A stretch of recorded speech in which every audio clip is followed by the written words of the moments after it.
And not to sound like a broken record, but it needs to be said that Antifa is real. Yeah. It's real. It's a threat. I just saw them last weekend over in Portland while they're causing mayhem over there.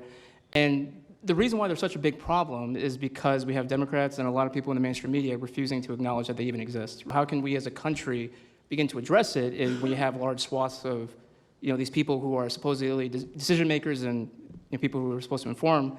They don't want to say that it exists.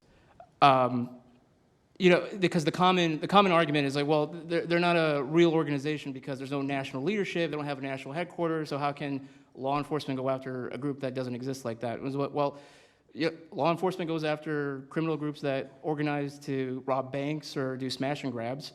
They don't have a registered LLC, they don't have official membership cards, they don't have a business address, but law enforcement still goes after them because they're working as a group. These people don't just show up, randomly at the same time to do the same thing, dressed in a very similar fashion, espousing the same ideology. And they say, well, it's an ideology. It's like, well, yes, it's an ideology because there's people alive, present, that believe in it, and they're acting on it.